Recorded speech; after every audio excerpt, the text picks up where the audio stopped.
afternoon, everyone. I speak English because it's an international webinar. My name is Maarten de Jong from One Planet Crowd. I'm the moderator of this webinar. And we slowly start, we let people in. People are still dropping in, so we slowly let everyone in. We make sure that it's quiet over here. Before we really start, I'd like to ask the question if there is anybody that does not speak Dutch, which is totally fine, then we continue in English. It's perfectly fine. But if there's nobody that doesn't speak Dutch, then we continue in Dutch. Can you either unmute yourself and tell us, or raise your hand, which is also a functionality in the top of your screen. Please do raise your hand or unmute yourself and tell us in your very own language if you do not understand Dutch. We see a few names that are not totally Dutch, so we're suspecting people are not fine. And it's totally fine. Do not feel obliged or no, that's fine. Okay, perfect. That's totally fine. We continue in English, and Marianne, who's actually it's on the Marianne, maybe you can come on 1 second. Marianne is here to let everybody in and to moderate, to help us in the moderation of this session. People are still ripping in, dropping in, but we are going to start. Welcome again to this webinar about Cargoroo, about investing in Cargoroo, the next step of this ambitious company and ambitious team of entrepreneurs. My name is Maarten de Jong. I'm the co-founder and the director of One Planet Crowd, and always happy to moderate webinars together with entrepreneurs and, of course, you, the crowd. We're going to first start with an introduction of the team, and then we are going to go to a presentation. Yeah, that would be great. All right, sorry, inconvenient. After the introduction round of the entrepreneurs, then we go over to a presentation, you guys. And then probably we are somewhere halfway the hour at 5:30, and then there's plenty of time for questions to be answered. We are with about 20 people in this online meeting room, so that's not too big. So if you want to ask a question later on, please keep them for after the presentation. But then you can unmute yourself and also switch on your camera then to ask your question. You can also use the chat, but we think it's nicer with this amount of people that you just ask your question in person. There's room for that. Until that time, please do mute yourself. I do see that everybody is muted, so that's perfect.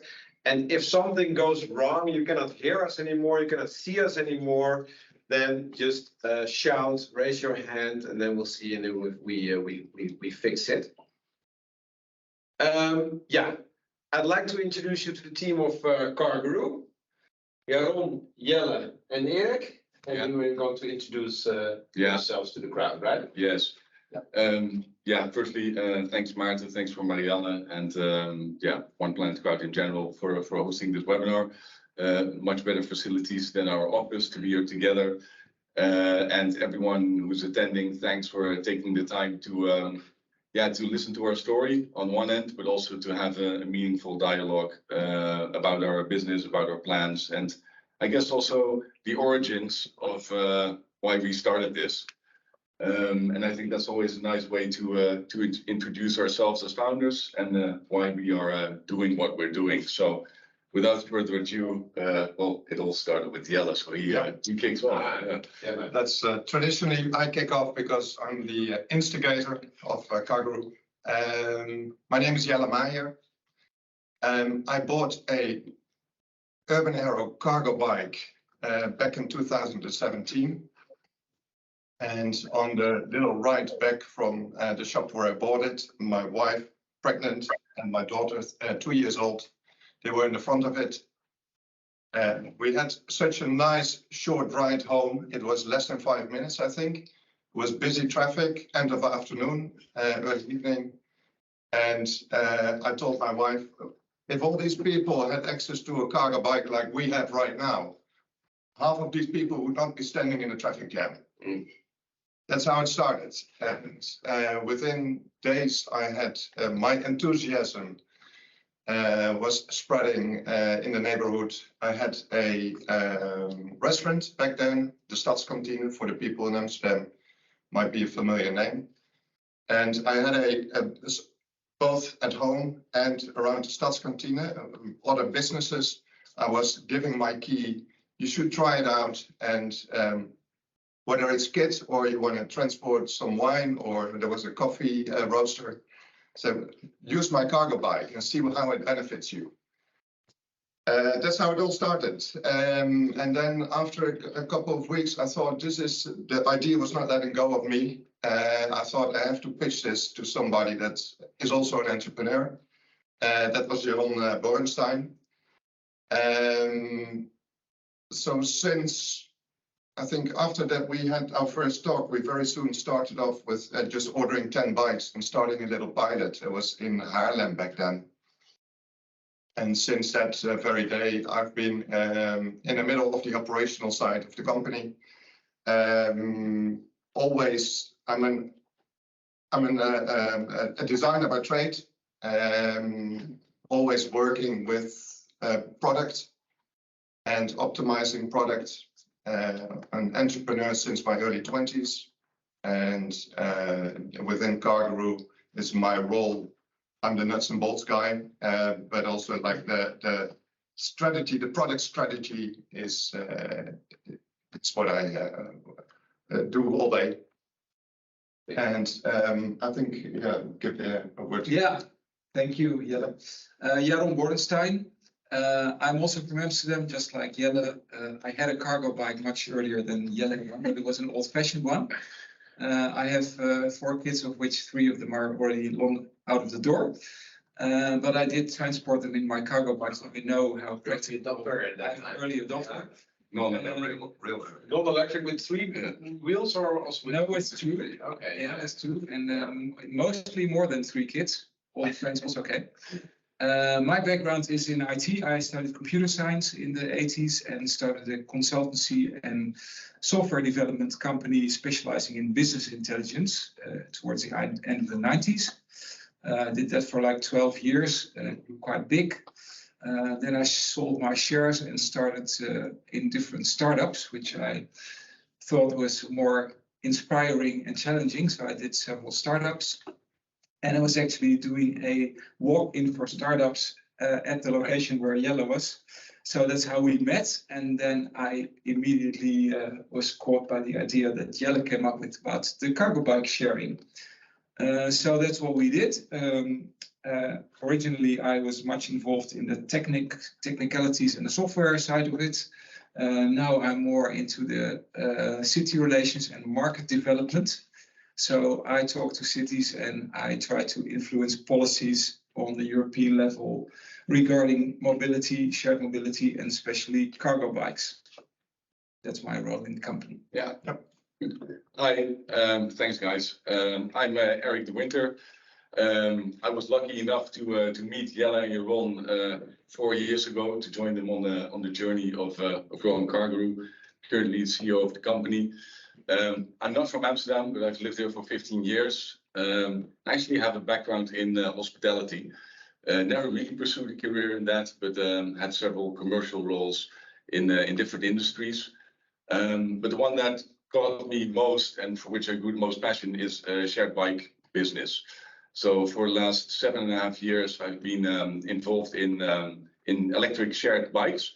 Worked at started and worked at a company called Urbi, which were electric shared bikes here in Amsterdam, but now also further than Amsterdam. And it was actually there where I found a great passion for shared mobility and shared bikes in general, and really got involved in the early days of bike sharing when there weren't any other bike share concepts.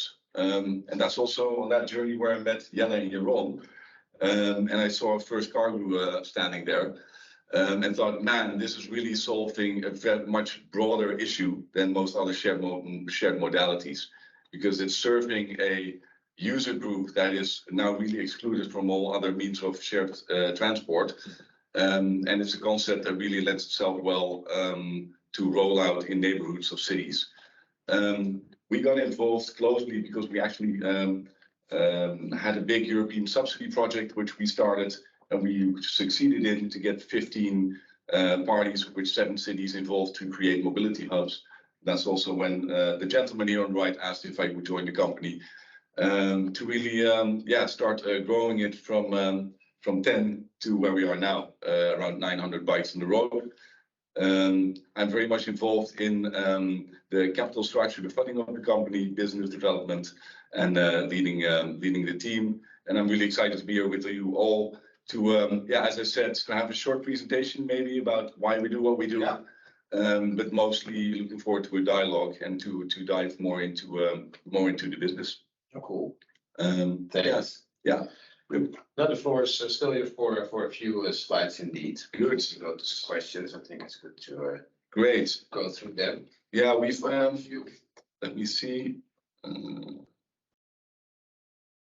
Yeah, there you go. Yeah, you should be coming to your screen. Yeah, we've tried to keep it short and concise. Also assuming that some people have gone through the materials by themselves, and we can dive into details after that. But you know, our slogan, no car, no problem. And that's what we feel strongly about, and that's what we see that we get back from our users as well. Quite a funny picture from one of our users in Berlin, actually. Okay. Next slide. Yeah, so what's our mission? It's we believe in creating healthier, congestion-free cities, and we want to minimize inner city car-based travel. The shared electric cargo bike we see as a massive driver for that, and the modality that can catalyze this mission big time.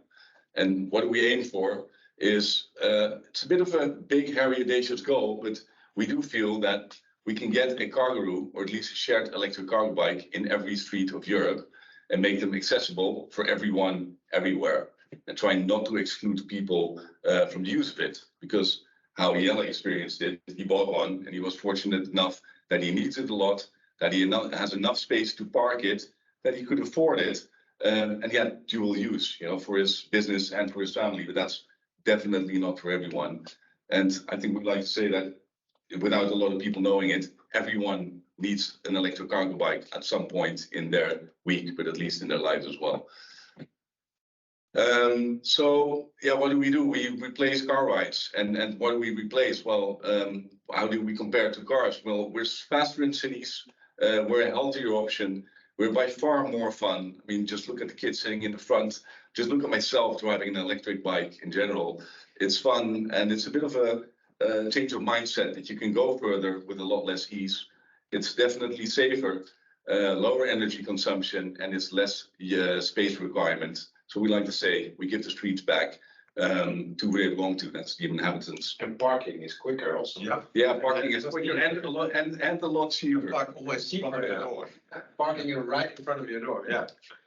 Yeah, so those are a few spare points if you compare us to a car. I mean, the Cargoroo at a glance, like where are we coming from? Where are we now? It's quite a bold number by now. It's 2.5 million kilometers driven by our users. Looking at the world, that's 62 times around the world. We've had over 100,000 downloads by now. Our users give us a good rating of 52 NPS, which we're obviously constantly improving, but it's definitely a good starting point. 40,000 plus unique users, well over 260 bookings. and we've had 2.5 million revenue up to date. We're now in 11 cities in 4 countries, and that has, well, the number grew actually because it's 2 weeks old. We're deploying bikes as we speak. So I think we're around 900 bikes in the streets, and we have around 700 more bikes coming. And that's this year. That's actually when summer hits, they're on the road, ready to be ridden. So, quite frankly, it's a really exciting time for the company because it's not nothing to basically double the size of our fleets, and doubling the size of the fleets comes with an even more significant growth in revenue and users. So it's a big play we're doing. Came from 700 bikes end of 2022, and we'll have 1,600 on the road. And to say something a little bit about that, I mean, the strategy is to focus on 3 core markets. We have a great presence, and we're market leader in the Netherlands, so we want to strengthen that.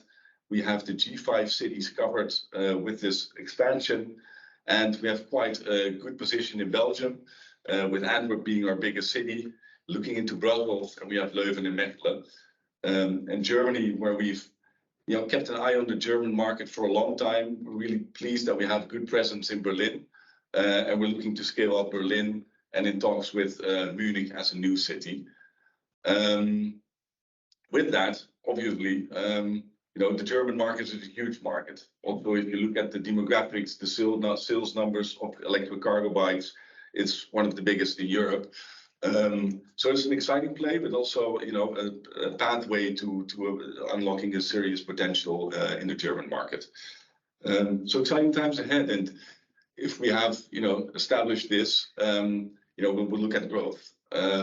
So coming from a 1.4 million revenue in 2022, which we closed the year end, we're looking at a prognosis of around 3.7 million next year, and we've modeled for this year already, which will go to 6.7 million with the same amount of bikes. So it's important to mention and to share with you, which I assume some questions will arrive from as well. We're going to grow quite aggressively in the first half of 2023. We will focus fully on stabilizing what we have on the road in the second half of 2023 to really optimize the performance of those fleets in 2024 before we deploy more bikes. And it's also something that we feel strongly about, that growth, we love it, but we also feel that we need to have road to a cash flow positive situation where we can actually validate the next step of growth. Needless to say, our users will grow significantly as we proceed and put more bikes on the road. Now, we couldn't make this happen without the help of firstly, our trusted sitting investors. As I guess most of you have read or heard, we were very pleased that we closed a quite substantial funding round in the last quarter. Fairtree Elephant Ventures has been on our journey since summer of 2021. Also a very active board member, Dave Evans. They've been supporting us ever since. They've invested in the 4 million that we raised last year. On top of that came the participatiefonds Duurzaam Economie, oftewel PDE&A, which you all know. Provincial funds. Provincial funds. Strategically, it was also long on our wish list and roadmap to actually get a government-run fund involved in Cargoroo, because it validates our societal impact and our sustainable impact. So we're very pleased that worked out. And with the sharing group, who is also the owner of My Wheels, which is the biggest car sharing company in the Netherlands, and that also makes them high up on the rankings in the European car share scene. Greenwheel, they're bigger than Greenwheels now? They are big. They're similar, but a bit more innovative. Yeah, bigger than Greenwheels. Several models, both hybrid, well, they have hybrid model. So they have fixed stations, but also more floating stations with electric cars. And they're also a very strong believer in cargo bikes, in addition to cars, for different use cases. So very complementary, and with them also quite a strategic player on board, which we can exchange knowledge and learnings from. That was very exciting. And with them on board, we also said, okay, to take this next step, we also want to open up this round to our community. It's actually something we've been wanting for a long time, and I wouldn't say we've procrastinated.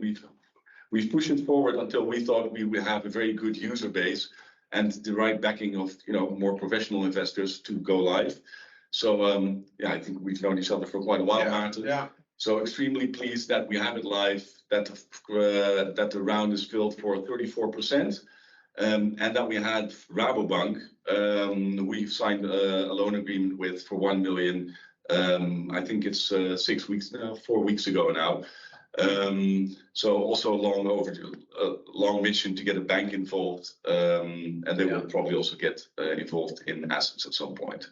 So one question, just short intermezzo, like 6 million is the total round. Yeah. 4 + 1 + 1. But we had some question about, hey, the bicycles themselves. Yeah. How do you finance those? I think it's good to make clear that the difference between financing bicycles and all the rest. Yeah, well, glad you brought it up. It's in our business. It's on one end we need equity and capital to finance our growth, and our bikes are financed by a trusted leasing partner. We actually have 2 by now, but all the bikes for this year are financed through Hilterman Lease. They are known for car leasing, but basically diversified in many forms of assets which they lease. And what they do is they finance 100% of our bike for a period of 5 years. Saying this, it sounds short as an answer, but it's been a tremendous journey to actually get to these terms with such a trusted partner, because we used to finance 63% of the bikes. So it's really a leap forward, and how shall I say, a trusted partner. Yeah. So they're really in it for strategical reasons, because they believe in more than just financing, but also the mission we're on. Cool. And we were always convinced that our bikes had a longevity, that they can last at least 5 years. Yeah. But now, as the product is more mature, also the lease companies trust that they live for at least 5 years. So that creates a better financial condition. This with the first batch of bicycles. Yeah, and the data coming through from that. Yeah, there was some confusion in the crowd. Some people had a question, hey, you write down that you need the money to get the bicycles operational on the street, and in another way you write that the bicycles are not financed by the crowd. So that confusion, I think, is good. You use the leasing company to finance the purchase of the bicycles themselves, and you use the 6 million to get these bicycles in the Cargoroo, with the Cargoroo operationalized on the streets with their stations, hubs where they are located. Right. Okay. Thanks for the intermezzo. And that leads me to like a final slide, because let's try to stick to the promise and have a meaningful dialogue instead of a monologue. Yeah, we'd love to welcome you on our journey and answer your questions if they arise here. Like close the. Yeah, maybe stop. Yeah, you can stop sharing the slides. And there's the first question of Sander. I'm going to.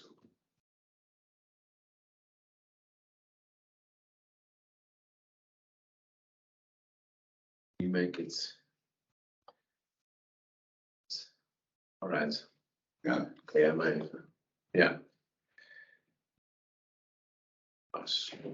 Are we still spotlight? Yeah. Okay, there's questions. Stomner, you already read it. I can imagine back to the bikes have to be returned to the same location. It poses a barrier to users who want to use the bike for half a day because they pay per minute, while they are actually really using the bike for maybe half an hour. To what extent do you believe this is currently too high or of a barrier perhaps for users? And would it be an idea to quickly introduce electric vehicle? Okay, so Maybe the short answer is we are introducing day rates and possibly also half-day rates.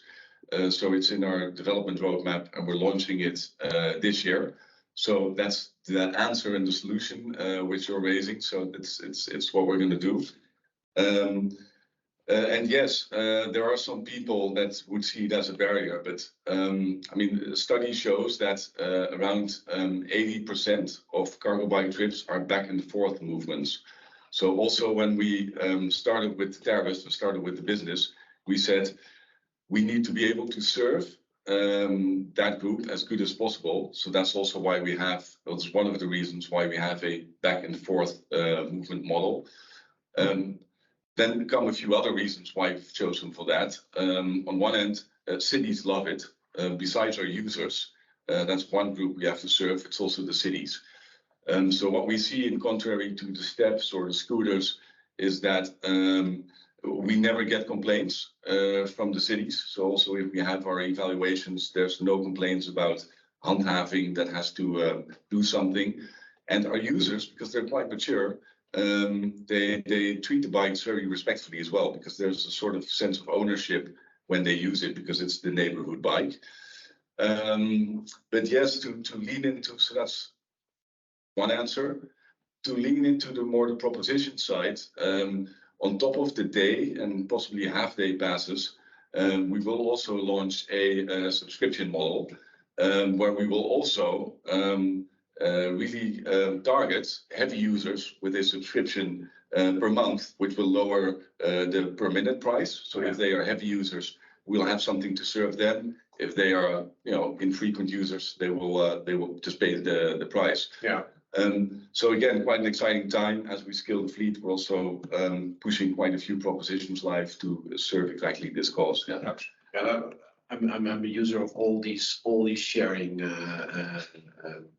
vehicle platforms. So My Wheels, Green Wheels, and Felix, all of them. But I think also like big difference between the floating model and the point-to-point model.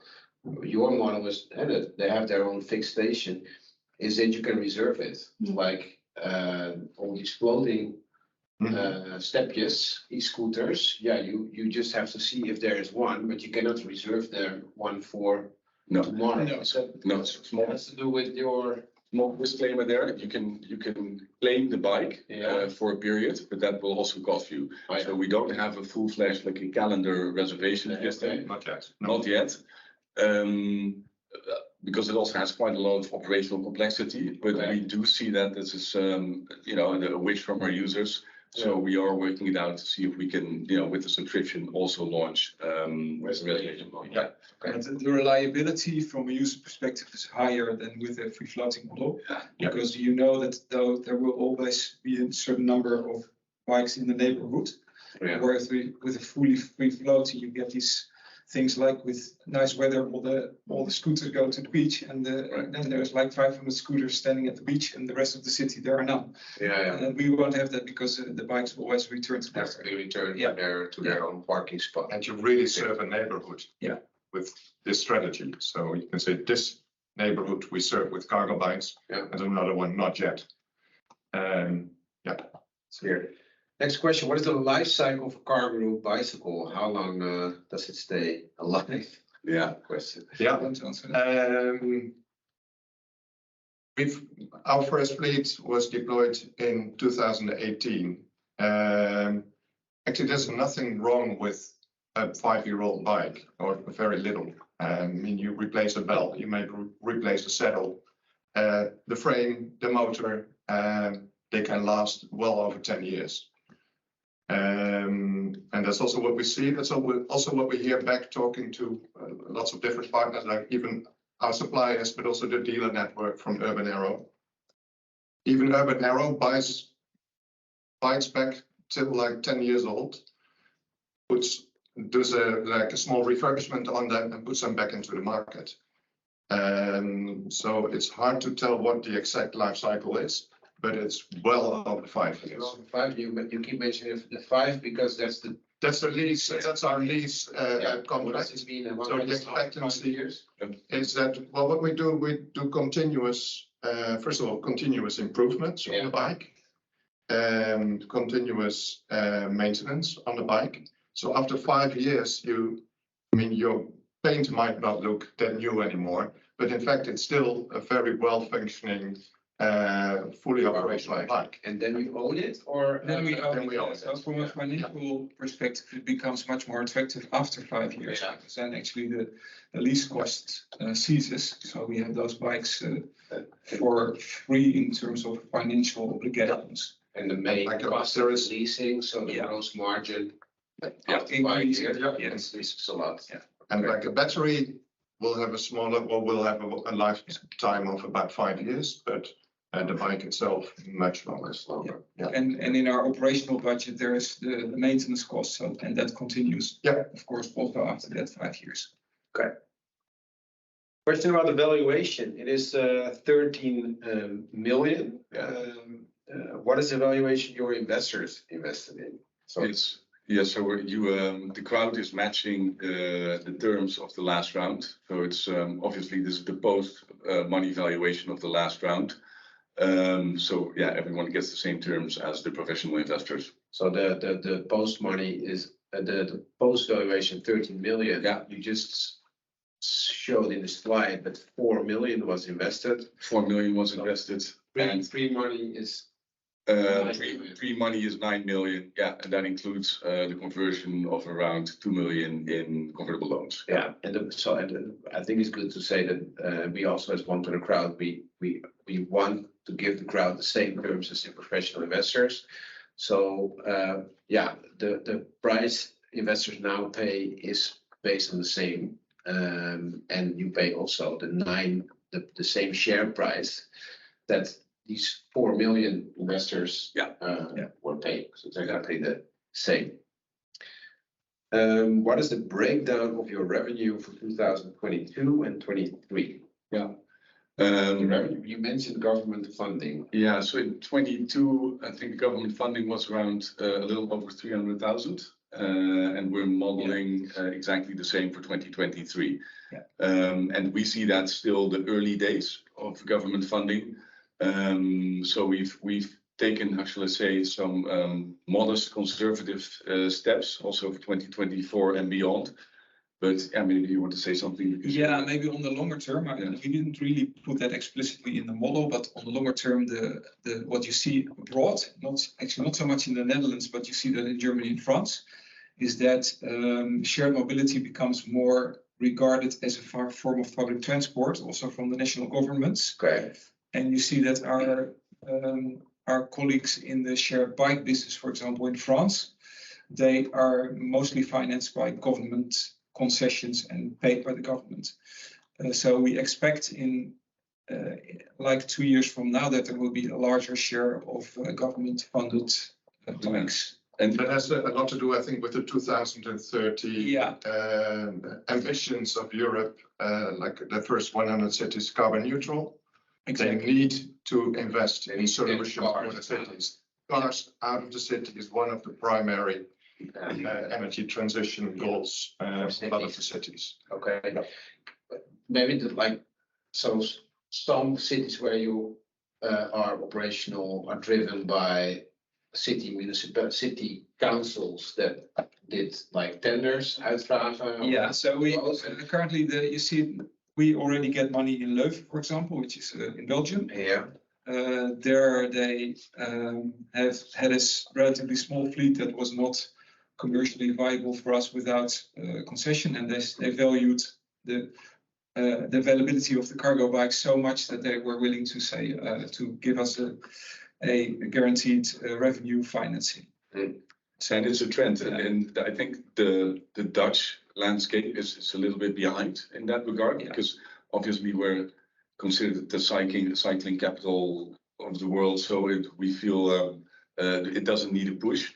In Belgium, France, the UK, and Germany, you see that there's way more of tender culture around, well, at least cargo bikes. I'm not sure. I know there's a big lobby in micromobility in general, but we're actively being approached to say, hey, we want this, obviously, because the impact with the car replacing modality is super large. So it's a trend that we keep an eye on closely, and Jeroen is quite involved also as chairman of the expert group for cargo bikes within Cycling Industries Europe. That's the European Cycling Industry Lobby Organization. All right, next question. What are the biggest cost items? You're losing quite a high amount compared to your revenue, so how do you expect to become profitable? I think it's a good question. Also good to say something about the time it costs from buying the bicycle to get it on the street. And then well, how does that look like? Yeah, from a cost point of view, direct operating expenses are the biggest part of costs. And the direct operating expenses vary a little bit per city, but say they average around €7.5 per bike per day. In that is obviously a big chunk is the lease expenses of the bikes, which we've driven down significantly over the last 3 years. And well, as we mentioned, if lease stops, that will also go down. So that's one thing, that's the biggest cost. To be able to become profitable, we have to do two things. Firstly, is make sure that we manage our TCO, total cost of ownership of the vehicle, in a very efficient way and keep pushing on what we're doing. But secondly, it is really focusing on yielding our fleets. And with yielding, that's a bit like the hotel business. We have to maximize our occupancy across all fleets. We dove into it a little bit earlier, but to do that, two main things. On one end is really driving our new propositions around subscriptions and tailoring, like giving certain target groups what they need, and really driving that in an efficient marketing way. And secondly, it is the rebalancing of our fleets, is making sure that poor performing locations for bikes, and we have fixed locations so you can easily track that, get a better location where we see a higher demand for our fleet. So in short, it is making sure that we manage our direct operating expenses well across all fleets, and really focusing on yield, so drive occupancy, driving initiatives. Good thing to mention, if we look at our key cities, Utrecht, The Hague, and Amsterdam, we see that we're covering those direct operating expenses and actually going over them, especially now seeing that something season is starting again. So that gives us the trust and the confidence that this is replicable in the other large cities like Antwerp, Berlin, and the others coming up. Clear. Hope that clarifies. Maybe to add something, why you need investments to grow. That's mainly because you need an adoption Time. Yeah, these people need to. There's one question about it. I cover it now. It says it's actually one of the last questions, but I take it now because I think it fits in this answer. In the current forecast, the end number of bikes is 1,600 in 2023. In 2024, it's the same number. Maybe sort of why are you currently not planning on further expansion in 2024? I think this connects well to what you were trying to say. Well, that's one part of it. First, growing costs money because especially in a new market, people need time to get to know the product and to embed it in their lifestyle, and that takes some time, and that's not the same in every market. In the Netherlands and in Belgium, that's relatively fast. In countries with a lesser cycling culture, it takes a bit more time. So that's why we calculate larger adoption time. You get to a number of rides per bike per day on average. Exactly, and what you see in practice is that people will start with the early adopters using it in nice weather in the weekend. And then it spreads to other user groups. So first you get the parents with the kids. That's an obvious user group. After sometimes people see those bikes, they start using them also without kids, just for shopping. People use it, students start to use it, small businesses start to use it. And that process takes time. And you see it even after 1 or 2 years, more and more different use cases come to those bikes. And you start making a larger margin. And because you have to start in a new city, you start from zero essentially. That's why you need this investment to get there. Maybe also answer the why are you currently not planning this? Yeah, go ahead. Why are you? Because I think that's still Sander's question. Yeah. Yeah, and yeah, so why didn't we model 2024 growth? For the growth on bicycle fleet. Yeah. Yes. So firstly, let's say our ambitions are way larger than sticking to 1,600 bikes. And we see a huge potential across the markets which we named, but also the demand rising from other markets like France and the UK. But also for the crowd and towards our sitting investors, I mean, strategically, we want to show that with this investment, we can actually drive to a profitable cash flow positive situation. So as we scale up and as we go through a summer season and say spring 2024, we actually want to use that momentum to plan for the growth of 2024, end of 2024, or possibly Q1 2025. And then to be realistic, like doubling the company is quite a task in terms of fleet size. So we've also said, we've doubled once, we're doubling again. So it's also, I think, good to create stability and have a good fundament in the business to be able to take that next step afterwards in, let's say, a most cost-effective and capital-effective way possible. So reach positive gross margin. Yeah. On it. Yeah. If we would have planned now for a big growth in 2024, that means that our capital needs that we would present now would be way larger. Yeah. And that would make it maybe more risky for investors, also for us. So this is kind of a scale that you can. Strategy. Yeah. Okay, next question. Do you have competitors in these cities where Cargoroo is currently present? And are you expecting this in the near future? How is that dynamics with your competitors or alternatives? Yeah. In the Netherlands, we have one competitor. They're called Bakme with a Q. They do electric cargo bike sharing. We see them active in both Rotterdam and The Hague. And they are active in Ghent, in the Belgium city. Similar vehicle, but very different model. So they've chosen for a free-floating model, which can be collected and dropped anywhere in the city. Whereas we, as we explained, have chosen for a station-based neighborhood approach and a back-to-one system. So that's one. Also, I think a massive difference in product is that we've always said that if we want to create a behavioral change of people replacing car rides, you need to serve them with a premium product. And a premium product is, in our case, the bike we've chosen, the digital experience through the app we've chosen. So we've really, invested in that to be able to serve the customers in the best way possible. Yeah. Maybe in general, there are some competitors in Germany. One has gone broke a few months ago. We are, I think, the largest cargo bike sharing company in Europe. In the world.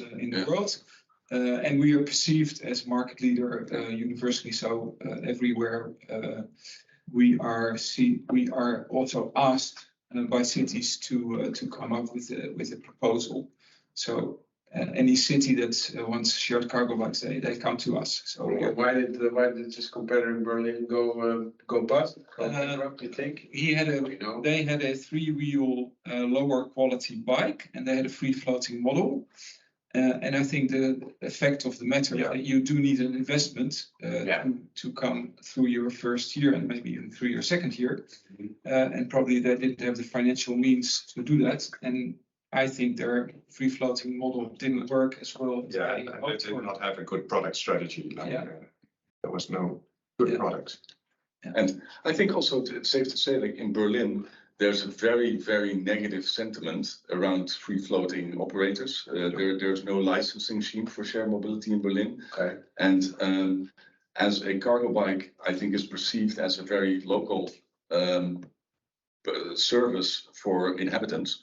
The kick scooters is definitely not, and it's for tourists. So there's been a very negative spin around micromobility in general. So I think that's why we feel quite safe that we're actually going for a neighborhood approach with 6 fixed stations on the corner of the street. Clear. Okay. The next question is an important one. It goes back to the pre and post money valuation discussion. I think that is an important one. Are your investors investing in this crowd at the post money new valuation? Yes, we've had 3 investors who've already invested into at this valuation. They've actually been early believers. They were the ones that also funded us in 2019, Yeah, very early 2019, 2020. Yeah. So very glad that they pledged the first amounts. Yeah, and I think it's important to mention, like this, like the question is maybe an effect or related to the thought that there's a difference between pre and post money investing. Well, the valuation, of course, if more money is coming in, the valuation goes up with the new money. But the price per share is exactly the same. So before the 4 million investments, when the valuation was 9, there was a price per share 39.8. 39.8. Afterwards, valuation went up, of course, with the money that came in, but still the price is this 39.8 euros, and that's also the price that these investors stepped in. It's also the price that the crowd is paying. They're all the same conditions. I think it's important to highlight and emphasize. The Cargoroo user, that's always fun. Yeah, the Cargoroo user question comes after. What costs are included in your TCO? Total cost of ownership. Total cost of ownership. Thanks. Yeah, total cost of ownership, or as we like to model it, is the direct operating expenses. And the direct operating expenses is compiled of a few things. It's the lease expenses per bike. It's the maintenance and repairs of the maintenance and service of the bike. It is the insurance. Well, no, it's not the insurance. It's spare parts, which is maintenance, service, and battery swapping. Obviously, a big part, as we have fixed locations, we do efficient battery swapping operations.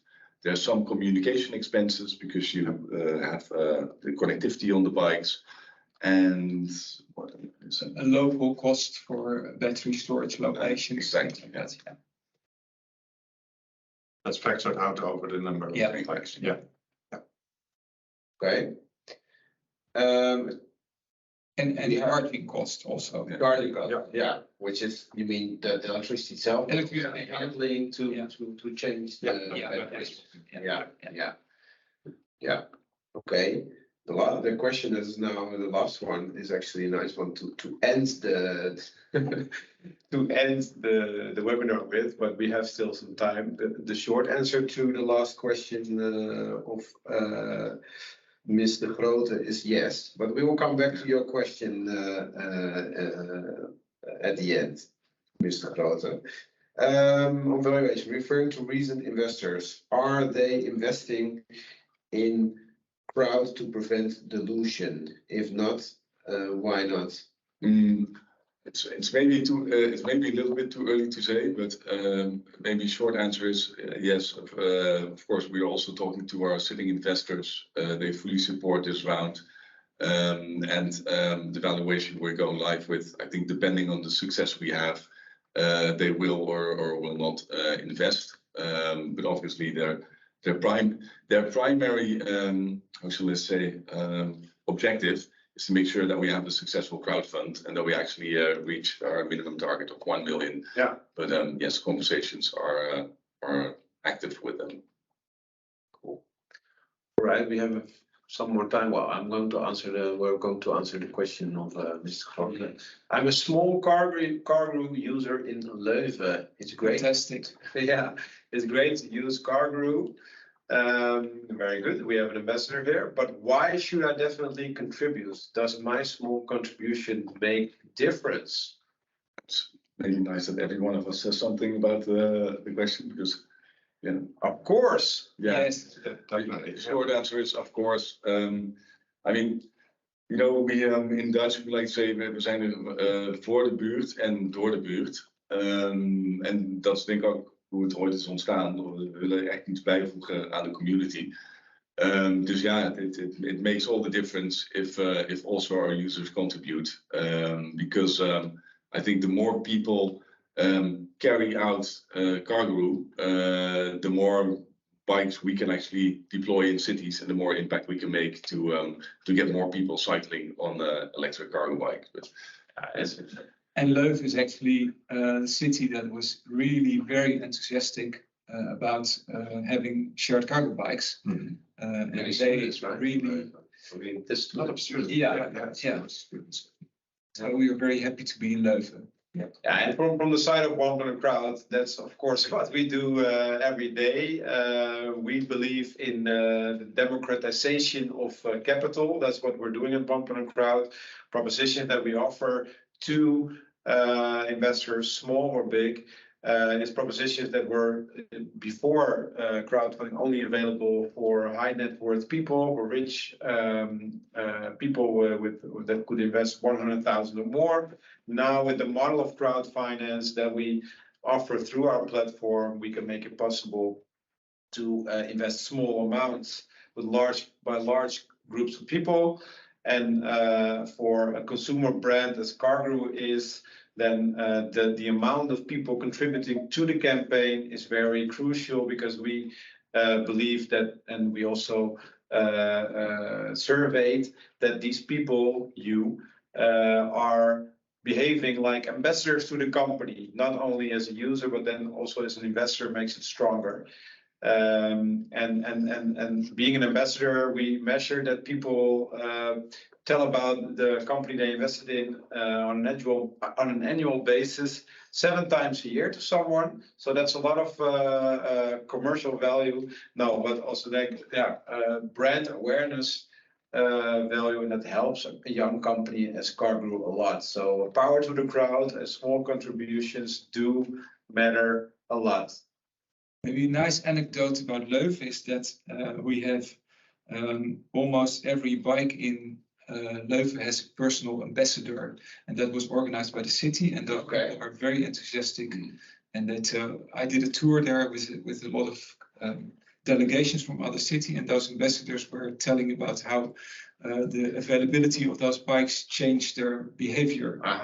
That was very good to hear. Yeah, that's good. That's fun. Yeah. But really, like as an alternative to the car, you mean? Yes. Really, from the car to a bicycle. Okay. How many of you? I'm not sure what is the question to the team of Cargoroo or to the people in the webinar, but it says how many people use a cargo bike daily? Maybe we can translate that question into your users. Is daily, how many daily users, or what is the average of an average user?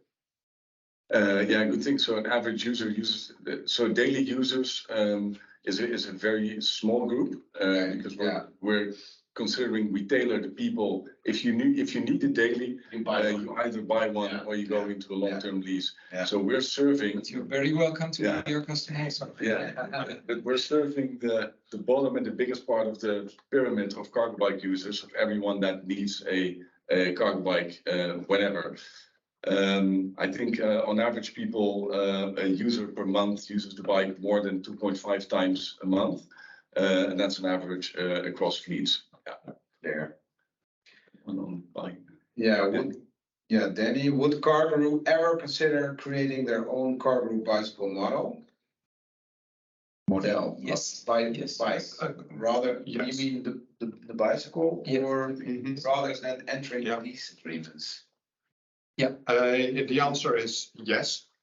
We would consider, we have considered, we are considering, but the volume must be, you must be at a logical volume to actually do that. And we're not there yet, but we are building the strategy and investing in the knowledge to be able to do this in the future. Okay. So we're talking all the time to different manufacturers. Obviously, they'll like to talk to us because we're creating such a visibility. We have a lot of data on cargo bike usage, more than actually most of the manufacturers. Okay. And Dominic, I think we emailed with each other earlier this week, and I see you now say the question was aimed at the Cargoroo. The team using it on a daily basis. We use it daily. I can say I use it a lot, but With your better, of course. yeah, of course. But how I use it has changed over time. And the first time it was my pregnant wife and my kids predominantly that. Brought your pregnant wife to the hospital with. I did. I did. Cargoroo. Correct. Yeah, I did. She gave labor, not in the cargo bike. I brought her to the hospital on the cargo bike. Okay. So she liked that. she did. She did. So I think there is, once you get your hands on a cargo bike, you start understanding the very wide usage, and for your shopping it becomes much easier. You go to that other supermarket that you like more, that's cheaper or whatever. You buy more at once instead of walking to the supermarket every day. And so I really started planning my life differently, and my use has changed over the time. Yeah. I use it on a daily basis. Not for my older kids, but for my younger kid who's now 9, and she's always in there with 2 friends, and then it becomes already a bit heavy because they are so small, but still they enjoy it a lot. My kids who are from 20, my big kids, my oldest is 24, they use it themselves. Also for, I have 3 student kids, and they use it for riding with friends, and they use it for getting crates of beer. Big groceries important. And I don't own one, but luckily I have 3 shared cargo bikes in my neighborhood. Oh, yeah. So again, I just use it when I have the use case, and that's quite efficient. So. Okay, we're slowly rounding up because it's 6 o'clock. Now there's not more questions being raised. Thanks everyone for your attention. Thanks for all the questions. The Cargoroo campaign is running still, of course. So, and if you have more questions about things you read, the information memorandum, then feel free to shoot them at info@oneplancrowd.nl. We make sure the questions will be forwarded to the Cargoroo team. And the campaign will be extended a bit also to give the chance to the German crowd to invest longer. So yeah, I think we're going to extend it with another 3 weeks. So yeah, again, thanks a lot.